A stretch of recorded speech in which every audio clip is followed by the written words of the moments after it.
മരിക്കാൻ കഴിയുന്നു.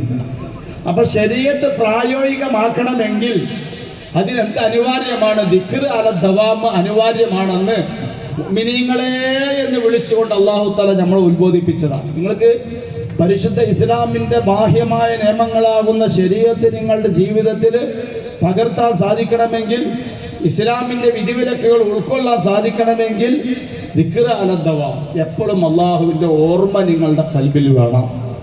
അള്ളാഹു തആലനെ മറക്കുന്ന ഒരു സ്വഭാവം ഉണ്ടാകരുത്. അപ്പോൾ അതാണ് ശൈഖുന ഇന്നലെ പറഞ്ഞത്. എന്ത് ചെയ്യണം?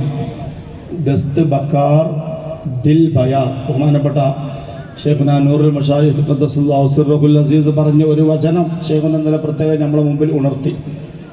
ബഹുമാനപ്പെട്ട നമ്മളെ ജമാറുല്ലാ ഷാസുഹൂരി നവറുല്ലാ ഉമർഖദ് മാനവരുകളൊക്കെ പറയാറുണ്ട് എന്ന് ഉസ്താദ്മാരിൽ നിന്ന് കേട്ടിക്കണ്. ഈ വചനം തങ്കലിപികളാൽ ഉല്ലേഖനം ചെയ്യപ്പെടേണ്ട വചനാണ്. എന്താണ്?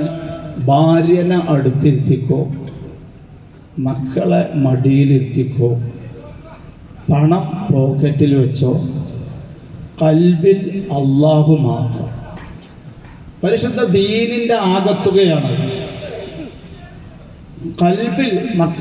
അതായത് ബാഹ്യമായി എന്തൊക്കെ പ്രവർത്തനങ്ങളിലാണെങ്കിലും ആരുമായിട്ടൊക്കെയുള്ള ബന്ധത്തിലാണെങ്കിലും എല്ലാ സംഗതികളും ചെയ്യുന്ന സന്ദർഭത്തിലും ഖൽബിൽ അള്ളാഹു മാത്രമുള്ള ഒരു സ്വഭാവം അതൊരു മനുഷ്യനിൽ വരുമ്പോഴാണ് ശരിക്ക് ഓനെ എപ്പോഴും അള്ളാഹുവിൻ്റെ ഓർമ്മയിലും ആകുന്ന ഒരവസ്ഥ വല്ലുണ്ടാവുക. അല്ലെങ്കിൽ പിന്നെ പലജാതി പ്രവൃത്തികളും പലജാതി സംഗതികളും നമ്മൾക്കുണ്ട്, പലതും നമ്മൾ ചെയ്യാണ്ട്. നമുക്ക് ഭാര്യൻ്റെ സേവനം ചെയ്യണം, മക്കളെ സേവനം ചെയ്യണം, മറ്റു പല ഹിദ്മത്തെ ഖൽക്ക് അല്ലാഹു തആല അടിയാറുകൾക്ക് സേവനം ചെയ്യണം, സ്വന്തം ശരീരത്തിനോട് ബന്ധപ്പെട്ട പല കാര്യങ്ങളും ചെയ്യാനുണ്ട്, പലതിലേക്കും തിരിയാനുണ്ട്. എങ്ങോട്ട് തിരിഞ്ഞാലും ഖൽബ് അള്ളാഹുവിൽ നിന്ന് മാറാത്ത, അള്ളാഹുവിൻ്റെ ഓർമ്മയിൽ മാത്രം നിലകൊള്ളുന്ന ഒരു സ്വഭാവം, ആ ഒരു സ്വഭാവം നേടിയെടുക്കുമ്പോഴാണ് എന്ത് ചെയ്യണത്? ഒരാൾ ദീന് ഉൾക്കൊണ്ടു എന്ന് പറയാൻ പറ്റുക. ഇത് നേടിയെടുക്കൽ ഒരു സുന്നത്തല്ല.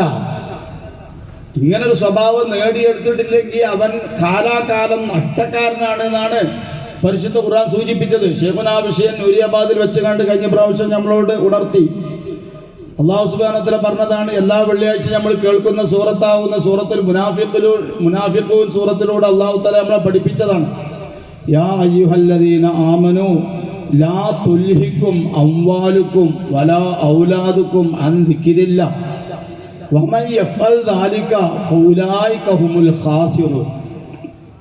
നിങ്ങളുടെ മക്കളോ നിങ്ങളുടെ സമ്പത്തോ എന്ന് പറഞ്ഞാൽ അതിൻ്റെ ഉദ്ദേശം നിങ്ങളുടെ കുടുംബ പ്രശ്നങ്ങളോ നിങ്ങളുടെ സാമ്പത്തിക പ്രശ്നങ്ങളോ മറ്റു ഭൗതിക ജീവിതത്തിൽ നിങ്ങളുമായി ബന്ധപ്പെട്ട ഒരു മേഖലകളും അള്ളാഹുവിനെ ഓർക്കുന്നതിനെ തൊട്ട്, അള്ളാഹുവിൻ്റെ ദിക്റിനെ തൊട്ട് നിങ്ങളെ ഷൂരാക്കരുത്.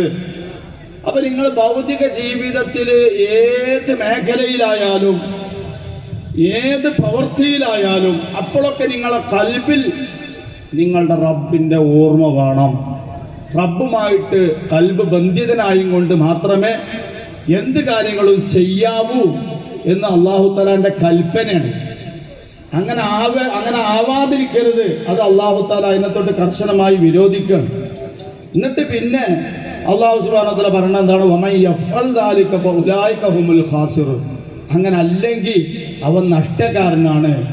ഈ ഒരു അവസ്ഥ നേടിയിട്ടില്ലെങ്കിൽ അവൻ തീരാ നഷ്ടത്തിലായിരിക്കും, കാലാകാലത്തേക്ക് പരാജയപ്പെട്ടവനാണെന്ന. അല്ലാഹു തആല പരാജയപ്പെട്ടവനാണ് പറഞ്ഞാൽ പിന്നെ പരാജയം തന്നെ.